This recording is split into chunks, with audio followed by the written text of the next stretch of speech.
as soon as Coach George is here.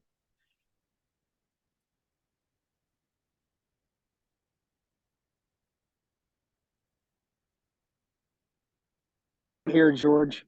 Oh, hi, sir. How are you doing? Good. Sorry about that. I was trying to get the link to open. Okay, sound good. Well, thank you for joining us. So we gotta get started now. So we have only an hour, and I want to be on time and make sure you there. You're on the golf course, and other two coaches also have a busy schedule. It's a summer, right? Summer is very busy here in the US. So let's get started. I just want to welcome everyone here on the call, for FJGT. Anyone from FJGT join yet? If not, I'm gonna go ahead and start. Okay, so just want to welcome everyone. This is the last one of this series, okay? And today we're gonna talk about one of the top 5 or the best, if you ask these 3 coaches, conference in US, right? SEC. And this is a part of the educational series that we partner with FJGT golf tournaments organizer in Thailand, and also many partner in Singapore, Malaysia, and Taiwan, and also Malaysia. We want to get you information firsthand from top coaches. And today we have the privilege to have 3 coaches from 3 different schools. Before we get started, I just want to introduce myself. My name is George, the CEO of the agency College Recruit, and we also have our team here on the call. Could you please introduce yourself just a little bit? Started with my president, my own sister, Kun Jiep. Hi, Coach. Hi, everyone. My name is Money. You can call me Money, and much easier for your guy. And I'm here in Thailand, Bangkok. So thanks a lot, coaches giving a best chance to the Asia kids to have a chance to know what's going on. Right. Yeah. Nice to meet you. Okay. Well, thank you for joining us. Anyone else from our teams here? Kun Kao Chai?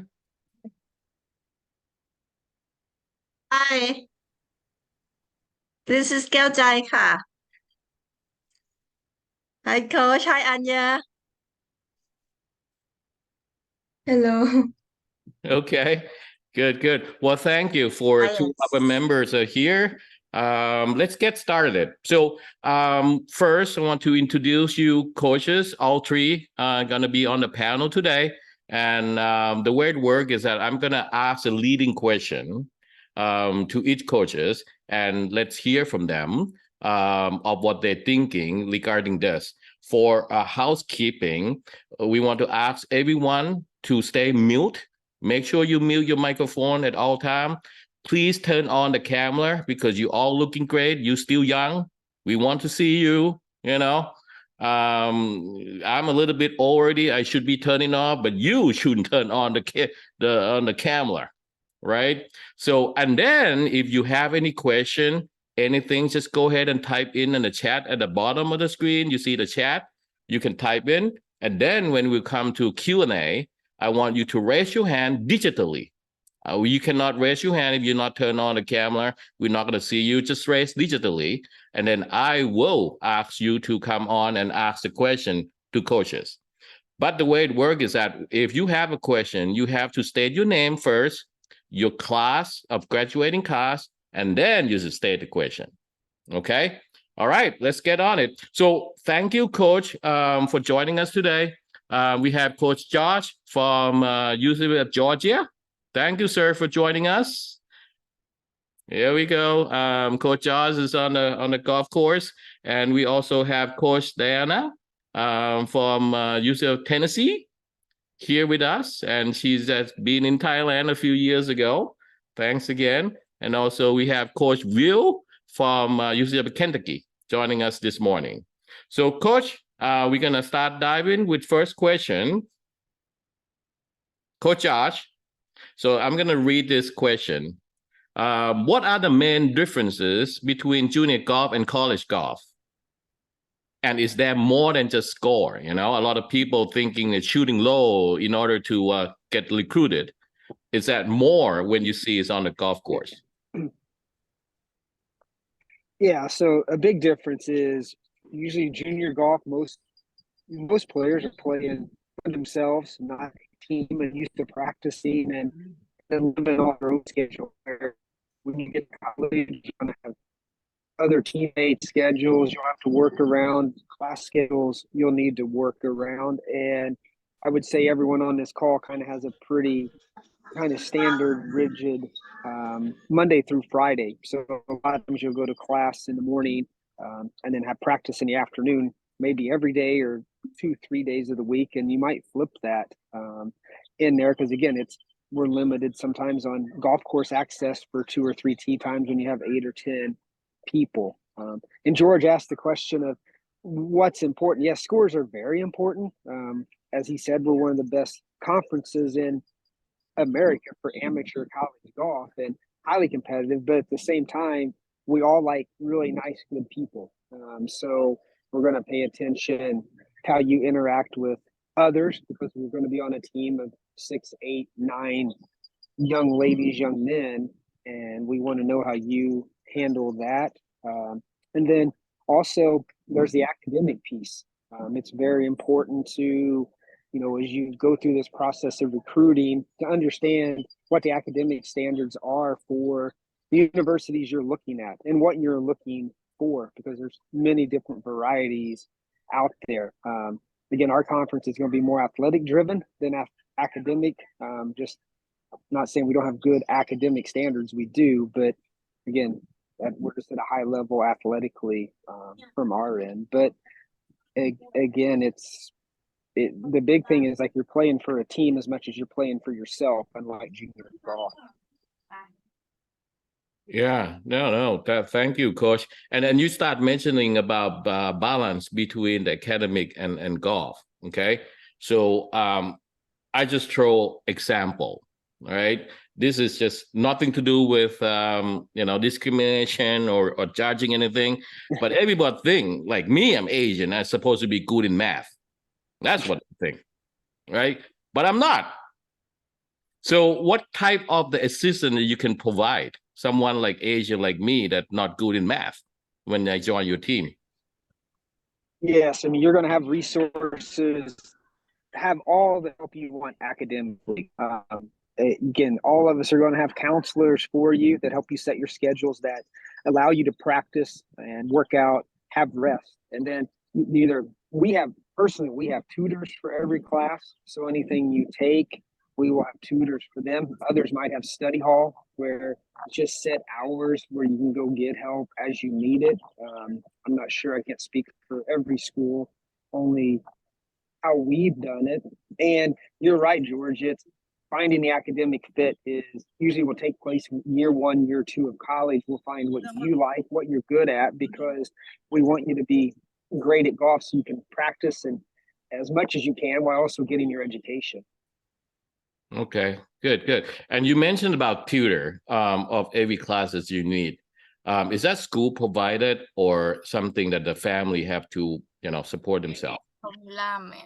We all provide it. I would guess everyone on this call, their university provides those for free. And again, like the golf piece and strength conditioning, it's free and it's available anytime you want help, because again, we want you to be successful in the classroom as well as the golf course. Yeah, all these things we're going to talk about today are free to every person on this call at our universities. Right. Okay. Because your university, it's in the SEC conference. Outside of that, that's another story. You need to learn your own, right, Coach? Yes, that is right. You need to and it's a good question to ask whatever schools everyone's looking at. Ask those questions. The same with strength conditioning, the same with nutrition. Just ask everybody, are these free? Is it unlimited? Those are just important things to take into account as you look for a school. Okay, Great. Well, thank you, Coach. We're gonna circle back to you, after the second part of the program. So the next one would be Coach Diana Cantú from UC, head coach, women golf at UC Tennessee. Good morning, Diana. Hello. Thanks for having us, George. Oh, thank you for your time and have to be here. All right. So shooting question. How important is time management for a student athlete at this level, at the college level with you? If you can give us some kind of idea of, how many tournaments they actually have maneuver a year, compared with their academic that they have to maintain. All of our attendees here, they're foreigner. So they need to stay in F1 student visa status, so which is 12 credit per year. So how they can balance that against the tournament demand that you have? Right. I think I can speak for all of the coaches when we say that time management is one of the most important skills that you have to be a successful student athlete. And if you don't have it once you get to school, is one of the things you'll learn very, very quickly, because the responsibilities and demands into being a high level student athlete at a university like ours, they're high, and most of your schedule really is going to be already kind of determined. Your days and your weeks are already going to be very structured. So there's a lot of help in that aspect, that you know where you need to be and at what time, but it's also a lot. And all sports, when we're in season, we're allowed to practice for a maximum of 20 hours a week. But when you think about that, it's kind of almost like a part-time job. And that doesn't even include going to school. And like you said, that's a minimum of 12 credits a semester. And it doesn't include doing homework and studying and, your tutors and your academic responsibilities, as well as, if you need to go see the dietitian, or if you need to go see your medical trainer, or any of those things, that involve being part of a student athlete. So there's a lot going on. If I were to talk about maybe a week that, for a student athlete, and just to put it in perspective, you're probably working out 2 or 3 times a week. Most programs do it in the morning, and that's for an hour. And then you go to class for anywhere from 8 to 12, 9 to 1, somewhere in that realm. And then you quickly go grab lunch, and then you head over to practice. And when you're practicing, you're either doing a 3-hour practice with your team at the facility, or you're going out and playing 18 holes, right? So that's another 3 to 4 hours of your day. And then you get back home, you eat, you do your homework, you study, and then you go to sleep, and then you wake up and do it again the next day. So how productive you are with your time, and how well you manage making sure you're keeping up with your classes and staying on track with all of that, it's only going to make your life better and less stressful. But just like Coach Brewer mentioned at Georgia, most schools, especially in this conference, have an incredible support system around our athletes in order to help you guys be successful and be able to manage all of your responsibilities with, school and golf and even just personal life.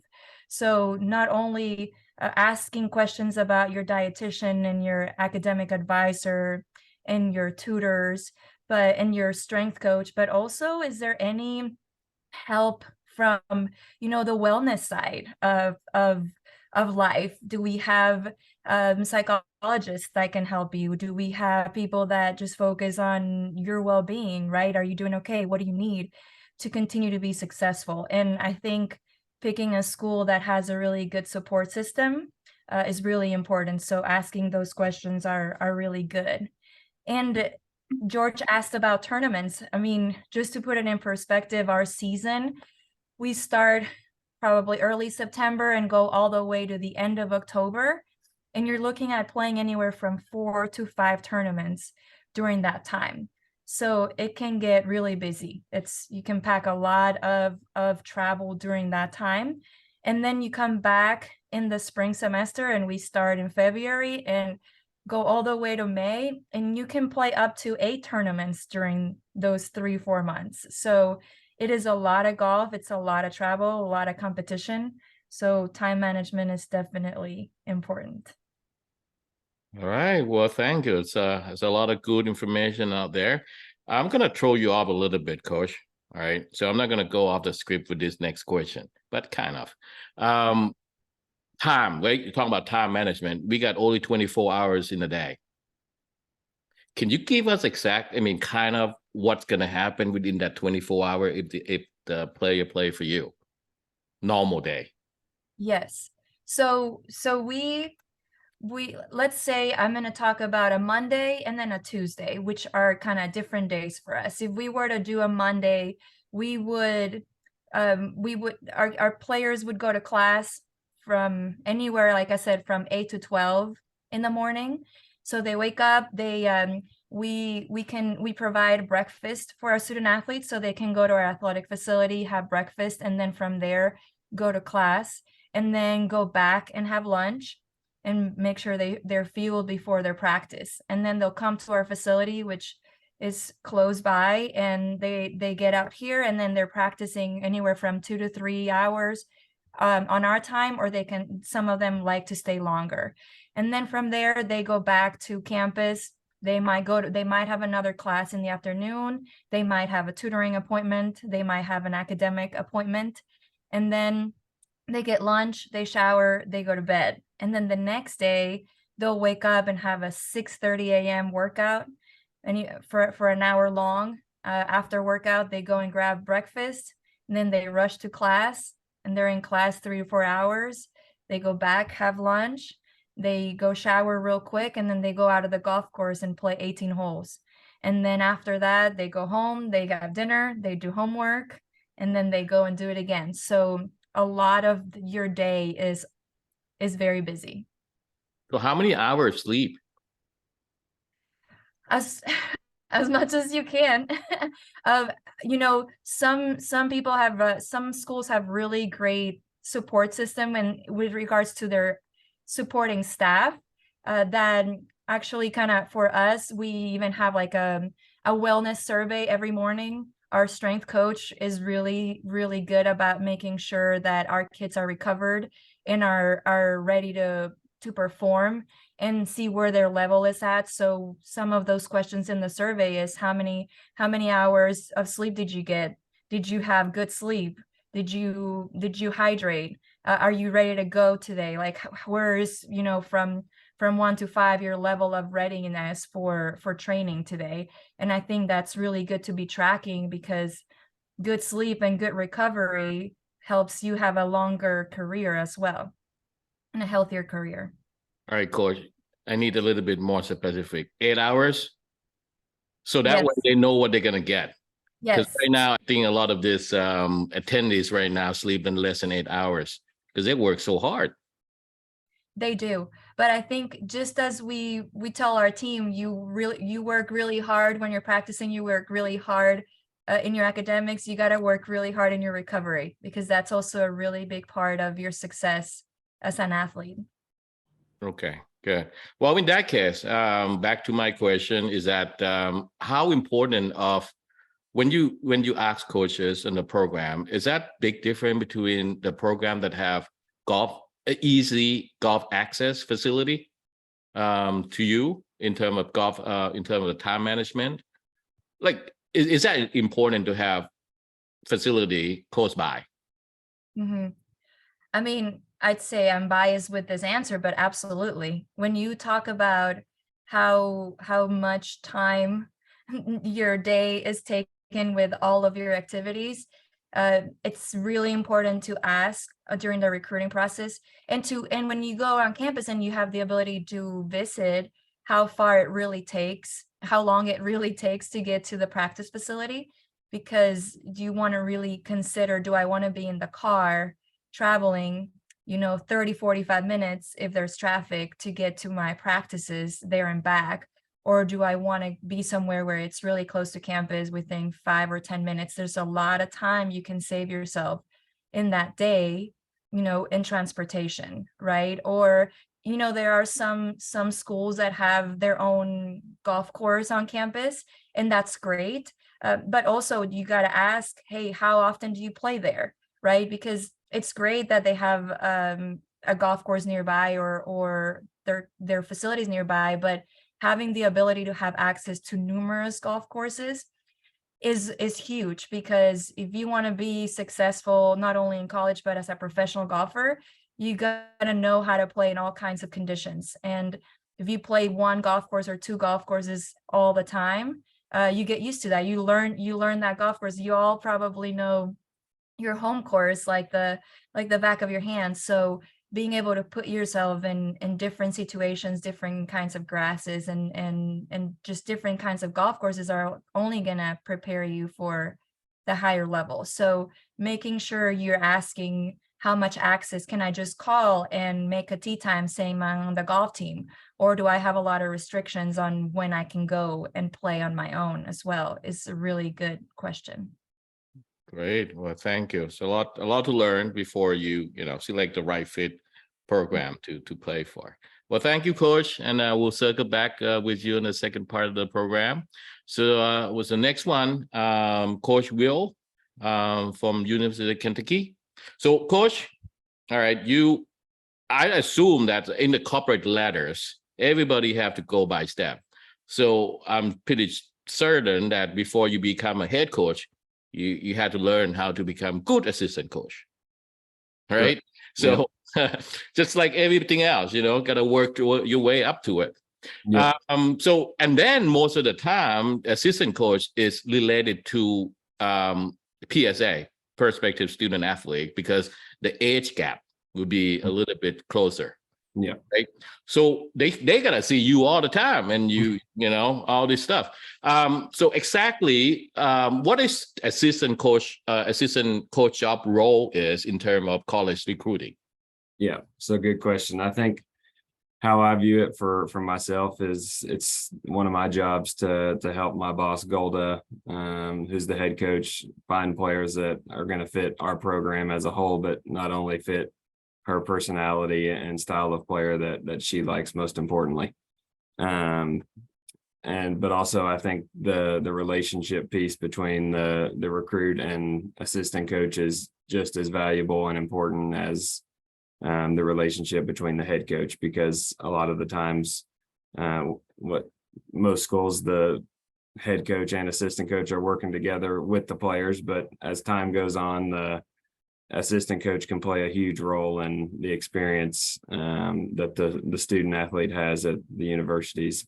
I think with what you said with like the age difference, I think an assistant coach can be a good kind of barrier in between if they're struggling with something to talk with, or however that may look, so that I can go to Golda with kind of what we talked about and filter through what was important and what I feel like I should talk with her about. But I think that relationship in the recruiting process is super important for the student athlete to have.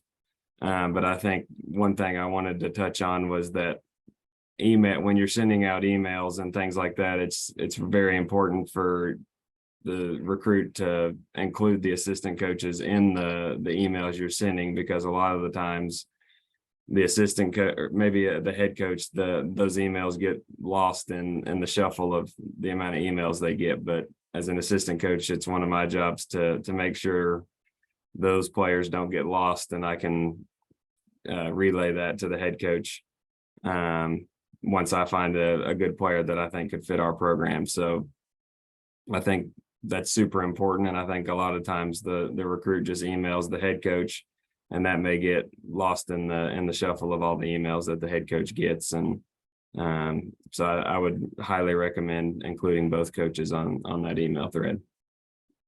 That's a great advice. So what if is anybody who only email to the assistant coach, not head coach?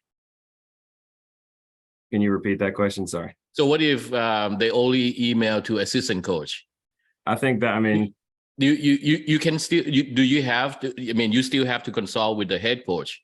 yeah, correct. So I mean, I think if that was the case, that would be fine, just because I think I'm gonna forward that along to Golda, and kind of how we work through those types of things is if she gets an email where I don't, we just forward it back and forth, which is I'm sure how a lot of programs do it, but it's much easier when it's kind of on one thread, and we both get a ton of emails throughout the day, but I try to, as an assistant coach, I try to stay on top of that as much as I can so that nobody gets lost in the shuffle of things. So we make sure we don't miss any good player to help our program. Great, thank you. And then you have experience on both sides. You were a head coach on both men and women. Yep. Or you joined UK last year. Yes, sir. That's right. Was it a big different role between taking care of those two programs as a head coach and? It's very different on both sides. I think the recruiting process as a whole is definitely has its differences. I think I'd learned more those 3.5 years than I ever would have imagined, but I got great experience early on in my career, which I was lucky to have. But yeah, it's different on the men's side versus the women's, and I'm still kind of adjusting to those things for sure. Okay. Great. Well, thank you. All right. So we're going to come to the second part. It's exactly 9:24. So I was going to ask each courses to keep this answer very short. So we're going to wrap this 3 question quickly, one for each one of you for less than 10 minutes. And then we open up for Q&A. So for Q&A, especially 4 of you joining the one program, you got to come up with some of those questions, right? Nisha, Potter, you all there. 5 of you now on one screen. All right, raise your hand, come up with a good question, and we all can learn from it, all right? All right, gotta go quickly. Coach George. Yes. Oh, closer. Okay, quick question. How many people I would say player you normally have in your team, and how you selected them to play each tournament? Yeah, we try to keep our roster around 8 or 9 players, just for many reasons. Now we start every fall season, which is the start of our school year. We play for all 5 spots. I could care less what you do, where you've been, we just play. So I think that's only fair to everyone in the program. How many is required? Hold on 1 second. And again, I think that's an important question for all these people to ask on the call, how coaches select. I mean, we even qualified for postseason this year. Our most important events of the year, I had people play in NCAA regionals and championship that never played for me the entire year. So, I always give my players a chance and keeps them motivated. I also think it helps team chemistry. So we qualify a lot. Other schools pick, and I think it's very important. I'm not in a picking business. I'm just in the golf score business when we do traveling, because I'm at a USGA qualifier right now, and they're not selecting. They're only selecting the lowest scores. I see. Good. Well, thank you, sir. And how many qualify do they do a year? All right, the tournament, as Coach Diana saying, 10 to 13. So how many qualified tournament it's one player should expect it from you? If you're not probably our number 1 or number 2 player, meaning top 50 in college golf, you're probably going to play 4 to 6 qualifiers here. Now that's fall and spring, so usually 1 or 2 in the fall, then another 2 to 4 in the spring based on our schedule. And I lay it out. I mean, I've already sent my team a schedule for the fall, how we're going to qualify. So it's on there. And like most things, we have exemptions if you play well enough. Once you play in tournaments, we start to give exemptions out from there. But again, I like keeping everyone motivated. If they have to not to make a tournament, I want them to feel like there's a chance they can play again soon. Okay, great. Well, thank you, sir. Okay, so this next question, specifically for foreign players, just like Coach Diana. She's from Mexico. And you came here to play golf, right? So could you help with Chair with the transition between coming from different countries to US? What would be your best advice for basically everyone here? They're from Asia. Yeah, I know you picked this question specifically for me. I grew up in Mexico, was born and raised there, so I was the first one in my family to leave Mexico to come to school. So all of you guys doing that, first of all, you're brave and courageous, because it can be really hard. But being able to pick a school that has a great support system to help you in those cases when you get homesick, or just is such a different environment and such a different culture and language. I mean, at least Spanish is closer to English, but all these Asian languages are so impossible for me to even try to understand. So it's very difficult, and you guys are getting ready to do something incredible by leaving your homes and coming all this way. But a lot is your team. How is your team? Is your team diverse? Like, do you think that they're going through similar situations like you? Because a lot of my players, they become a family just because they're all coming from different countries and different cultures, and they're going through the same thing, so they have each other's support, right? Looking at your support staff, I mean, really leaning in your academic advisor or your dietitian, or all those people that are here to help you be better.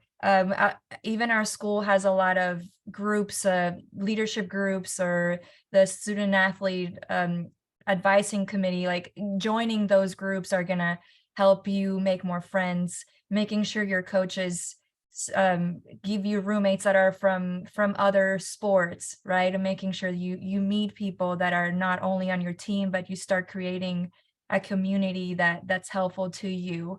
Maybe even doing some research of the school about, are there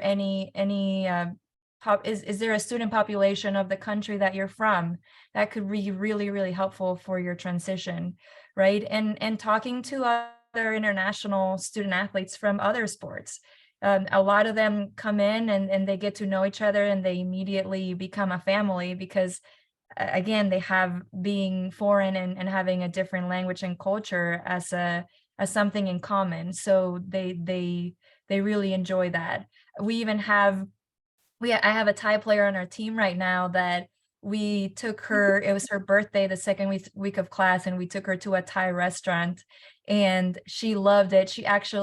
The owner of the restaurant was actually from the same little town as her, which is crazy to think, but they were friends. When they went back home, they met there, their families met there, they spent some time together. It's just crazy how small this world can actually be if you reach out to people within your community and meet people from those places. I know there's an Asian market that she makes sure she goes to every month or so, and that's kind of her way of staying, having a little piece of home here with her. So that's been really helpful. I don't know if that answers the question, George. Well, that's you give an example of second family, beside the first family, right? So they actually, Thailand is about almost 9,000 miles away from here, and they feel like the second home for why they're here with you. But thank you again for taking such a good care of the Asian student athlete. Nobody did it for me 35 years ago. That's a problem. Yeah. Okay, now we talk about right fit. That's why we were talking about, you need to really find a right fit program, to enjoy and happy, feel like a second home away from home. That would be best ideal. So talk about right fit, Coach Will. That's going to be related to you. Yeah. What would be your advice for everyone here? Because they're all in the process right now. Some of them, I think they class up 28 actually. Yeah. Right. Yeah, so I think just researching as much as you can.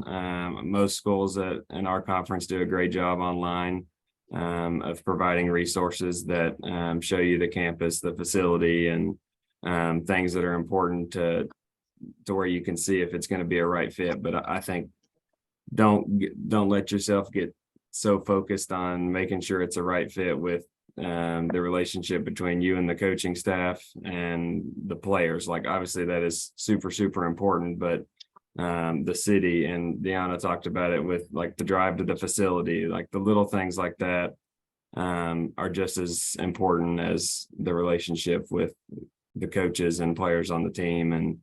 And so I would do as much research and ask as many questions as you can to the coaches that are on the schools or that are coaching the schools you're talking with, just so you have as much of a picture of what the campus is going to look like and as you can. Obviously with visits and things like that, you would be able to see it in person and test out some of those things. But like I said, most schools at our level do a great job online of showing what the city is like and facility and academics. But another important piece is making sure the university has the major that you would want to focus on once you get into school. A lot of schools have, well, I feel like a lot of schools have a ton of major options, but there is some cases that we run into where we don't have the major that a student athlete's wanting to study. So just checking to make sure that is going to be a possibility for you is super important as well. Great. Well, thank you. Let's talk about the major that they want to study. All right. So if I ask class of 28, they got no idea. At least, I was there before. I have no idea. So what would be your advice? I think in that case, it's just just continuing to learn about yourself and get a gauge for what you would want to study moving forward. Obviously, that young, we wouldn't expect any golfer or person to have that figured out of what they would want to study, but just continuing to ask questions about the academic side of things and learning about that. Like I said, most universities at this level have plenty of options that you could find something that to study. But if it's something super specific, then maybe you would run into a little bit of trouble down the road. But again, I would say that's a pretty rare occurrence. All right, because I gave you a little bit easy class of 28. How about 24? If does it make any difference what answer they give you for class 24? No, specifically to us, no, because I think every team probably has freshmen on the roster that still don't quite know what they want to do, or study. So I don't think that would be necessarily important, but just kind of, I think, educating yourself on the options that each school have, so moving forward, if you're interested in something, making sure that they would have that option. But like I said, most schools will have the option that these players want. Yeah.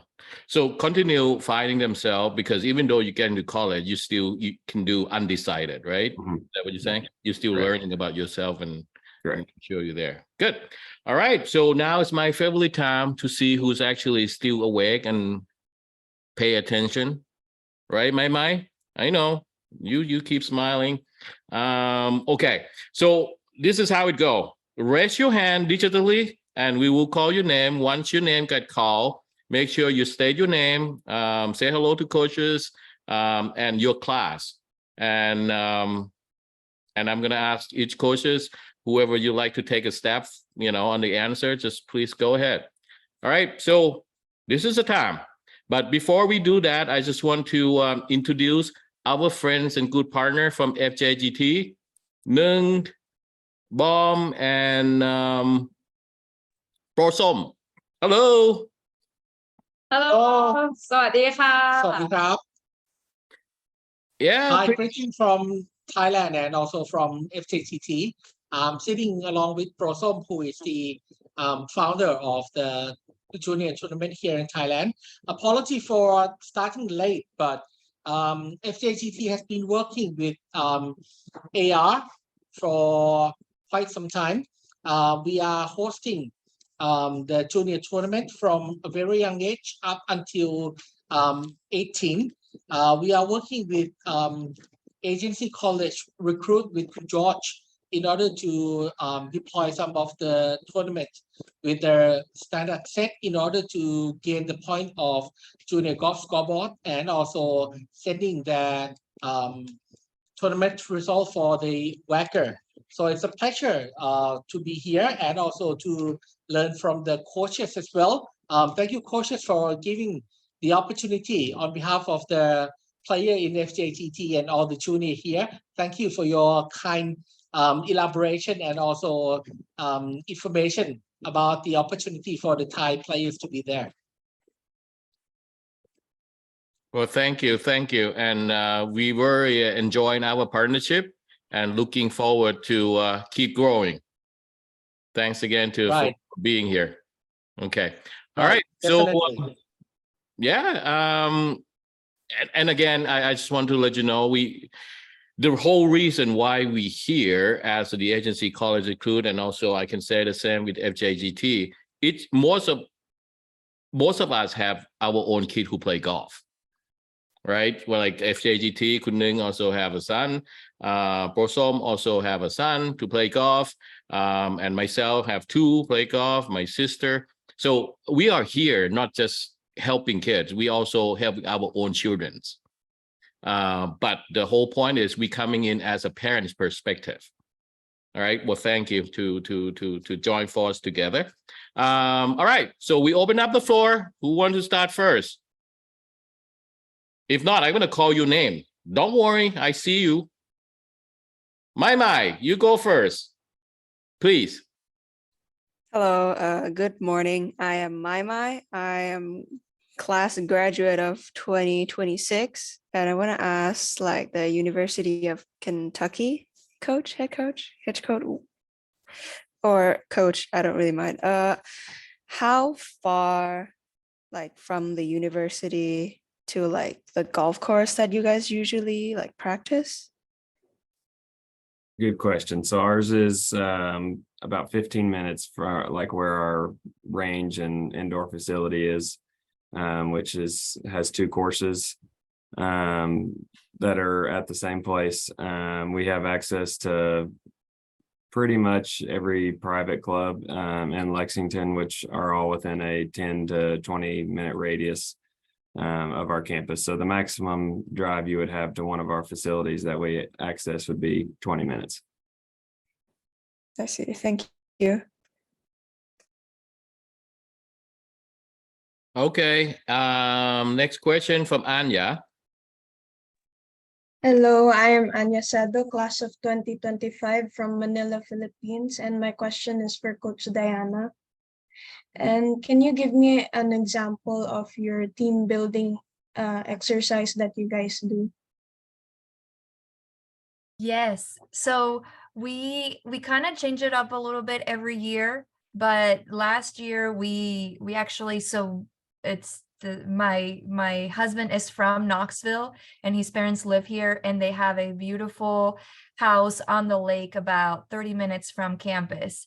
And we had on a Saturday afternoon, the whole team went out there and we spent the whole afternoon at the lake, and they have all these kinds of, like paddle boards and little boat thingies that you kind of go, I don't know how they're called, but like you get on them and you bike and then you get on the water and all those things. So it was a really cool afternoon where the whole team got together and spent totally outside of golf and just in a fun activity and just had fun.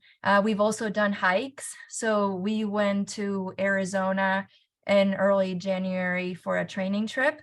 And we went on and as a team, we hiked Camelback, which was a really cool team bonding experience because it was the first hike for some of them that they've ever done. And it was difficult, but sometimes, doing something that's totally outside of the sport of golf as a team and as a group can really help you bond and get closer and learn a lot about communication and leadership within the team. So A lot of the girls said that that was one of their most fun team experiences from last year. And for this year, this fall, we're also doing the lake. We're having a lake day, but we are also wanting to do more of like a ropes course or an obstacle course as a team, just to, again, get to know each other outside of the golf course and do as many activities as we can to do that. But so just trying to do fun activities that are zero related to the sport of golf is something that's been really, really cool for our team to do for team building. Thank you for answering my question. Okay, so the next question, I will be directing to a group of 5 people. And Eunice gonna come up with the question first, and then we're gonna go along with lady first, which is Nisha, and then Putter, and then Tim and Stuart. All right, Eunice, go ahead. Your question, please. Hello, my name is Eunice, and so nice to meet you guys here. And I want to ask, how did the team like really train in the winter time? Okay. Thank you. Almost good question, but none of the coaches here in the winter. Oh, shit. No. All right. Okay. So, sorry. Yeah. all right. That's okay. It's a good question because, you know, it's part of the process. All right, Coach Josh? I'm going to ask Coach Josh, even though he's in Georgia, nice weather. Look at his background there. Coach, what do you say, Coach? Well, I mean, even here, you're going to have days that are 50 degrees Fahrenheit and some rain. So as you heard Will from Kentucky say, like all of us still have indoor facilities that we're able to use in case it is rainy and train. So we still have those, even though, again, yes, it's going to be warm most of the year. But we train really, while the school's in session, we're training whatever NCAA allows us. And we're the same in January as we are August, September. We just keep a very strict regimen of how we train. And it is an important question to ask because almost everywhere in the United States is going to get some snow unless they're in Florida or Southern California. So, you know, you might see snow once in your 4 years of college, unless you go to one of those 2 locations. But it's, you know, we don't vary much on our training. Our strength training stays the same year round too. And I would have to guess the other 2 coaches would say the exact same thing. Good, good. Well, I didn't know that you all have an indoor facility. Really? Yeah, we use it, George, more in the heat of the summer. Like when they come back to school and it's extremely hot, they like to go in there to get out of the sun instead of using it during the December, January months of cooler weather. Okay, good, good. Well, thank you, sir. All right, Nisha. Yeah, you got lucky. You're right. So, hello, my name is Nisha, class of 2024, and I'm from Thailand. So the question I wanted to ask is, anybody could answer this. So like, what kind of personality you're willing to find in a student athletes? Like, yes. Personality. Okay. All right. So I'm going to ask Coach Diana to start first. It's funny. It's not only about personality. I would say it's also about your values. But personality, I think it's just for a coach. I would like to have somebody on the team that you like to be around for 4 years, right? Just like, you know, your teammates, just somebody that you enjoy being around for that long, because you are together so much. So just enjoying that person that you're around. But in regards to values on our end, I mean, obviously somebody that has, you know, drive and motivation, but also positive energy and big dreams and the work ethic necessary to, you know, be successful. I mean, all of us, like Coach Brewer said at the very beginning of the call, this is a highly competitive conference, right? Most programs are ranked at the very top in our conference. So we want players that are really good people, that also have high dreams and desire to just be the best that they can be, but that enjoy the process of it, right? Because college golf and just being in a university period, even if you were a regular student, can get really tough, right? And you're going to have great days, and then you're going to have some really tough days. But being able to kind of get through it and see the opportunities in those challenges and be able to thrive and be enjoyable to be around, I think that's something that is really important for our program. Great. Well, thank you. So I think I'm going to ask each one of the coaches to answer this, because I think it's right in this hot spot. So Coach Will, please, what personality? Fun? I wouldn't say there's like necessarily one specific type of personality that we look for. I think what a lot of the times makes a great team is having different personalities that can work together to become one group. Each team needs different types of personalities, and I think if every team had just the same type of people, it probably wouldn't go so well. I think it's super important for teams to have different types of people from different cultures and backgrounds, and that way they can kind of grow together and learn from each other's experiences. But we try to be as value centered as we can here as well, like Deanna said. But we want great golfers, but most importantly, we want great people that are pushing each other to become better on and off the golf course. And that's something that's just super valuable to us. I think a lot of coaches would say that you can have a player with amazing golf scores, but if they aren't going to be a good fit or a distraction to the team, we probably will not take them. So a recruit that is shooting good scores and has a great personality and going to be a good fit for you, then check plus, because I think that's what a lot of coaches are looking for nowadays. Great. Well, thank you. All right. The last coach going to be Coach Josh, and he's going to have a few Asian players on his team this year. Hi, Coach. George, hey, you've been around me enough. I like fun. And it doesn't have to be in this group setting fun, but being able to interact with me and enjoy some similar things, learn a lot, and be able to communicate. And the same with the team is I like smiles, I like personality. So I'm always going to gravitate to those individuals. And I think that's just part of the environment we've created. So I'm big on all that, because life's too short. We got to sit around and have fun each day. We play a sport. Okay, good. Well, thank you, Coach. All right, last three questions. And putter need to be specific for coach, okay? So otherwise we have to run around with other three coaches. Be specific, quick question. So going to be putter, Stuart, and Wam, the last one. Hi, Coach. I'm Putter. I'm class of 2024. So I want to ask a question to Coach Will.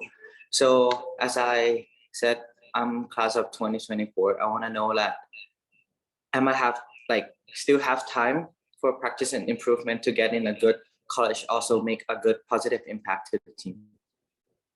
Yes, I would simply put, yeah, you definitely have time. I think there's always I feel like schools looking for players. I think as it relates to college golf as a whole, it may not necessarily be starting out at the level you may want to or dream of, but there's options of JUCO, community college that you can start at and work your way up to where you're on a Power 5 team in our conference, like the SEC or ACC or wherever school you would like to go to. But no, I think you definitely have time to continue to make those decisions. And my advice there would be to just continue to try to progress as a player and contact as many coaches as you can and reach out so that they know who you are and know what your game is like, so that you can move forward and hopefully find a spot. Thank you. Thank you, sir. So Stuart, you're next. Hello, I'm Tim. I'm actually the brother of Stuart, but yes, I'm from the class of 2023 and I'm from the Philippines. So I just wanted to ask a question about coaching. And let's say if you're in a team, in the college team, like, do you normally get coached as a group or do you have time to get coached individually? Something like that.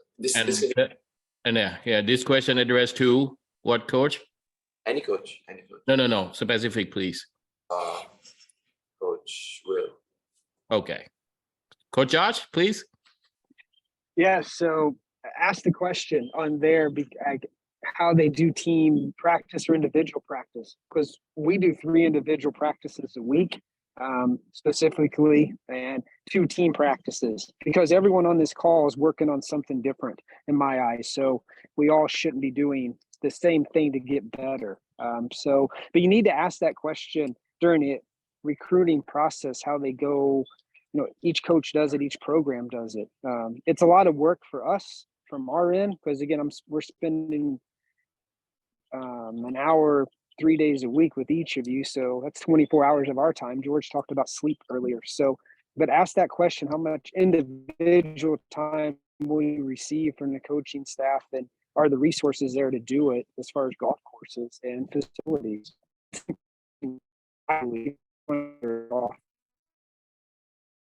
Okay, great. Thanks, Coach. Last question. All right, we got 3 minutes left. Wam, please. Hi, my name is Wam. I'm class of 2026 and I'm from Thailand. So I want to ask Coach Will, I would like to know that does SAT examination is required to be recruited for the university? I'm sorry, you kind of broke up there. I couldn't understand your question. Does SAT examination required to be recruited? SAT? SAT. So relating to our university, we have a test optional system kind of going right now. So really the test score is, pretty much self-explanatory. It's kind of optional, and now there's like a kind of process that you have to go through if it's maybe you don't have the SAT score that you would like, or that's good enough for you to get in the school. But yeah, there's usually minimum requirements, but there's obviously outliers to that, to where it can be kind of an optional thing, and there's other avenues and routes to get in the school. Okay. Thank you. Great. Well, thank you, Coach. Okay, so I think we ended a Q&A session. So for the next one, we got a few more minutes. I was going to ask each of coaches to help wrap up. Anything, like you like to say, give recommendation or advice for our attendees for tonight.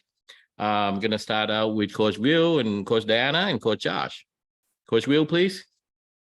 My biggest piece of advice would probably be to don't be afraid to bother the coaches. Send as many emails as you possibly can. Keep us updated and informed on what you're doing, things you're working on, and never feel like you're being a burden or bothering the coaches that you're in contact with.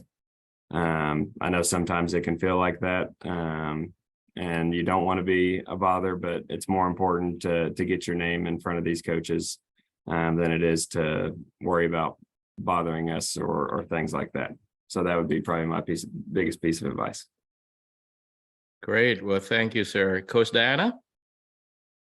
I'd say just, from all of this is the last session, right? So you've had a lot of information out of the 5 that you've been a part of. So with all that you learned, just maybe try to put, maybe 3 things that are very important to you, or 5 things that are very important to you, and make sure you ask those questions when you're talking to the coaches. But also, if there is, don't also just close yourself off and have very small or a very short list of school options. There might be a school that you don't know that much about that actually can be the best fit for you if you give it a chance and learn more about it. So just kind of try and enjoy this process. It can be a lot and there's a lot of information, but you know, the FJ, GT and George is really doing you guys a huge favor in this education part, because you're so far ahead than other kids that aren't part of this. And I think that it's really going to help you kind of figure out what really is important to you, because it's different than your friend, right? Or the person next to you. And not because your friend is doing something or picking something that means that you need to do the exact same thing. So really dig deep and figure out what will make you happy and be open to some cool options and experiences.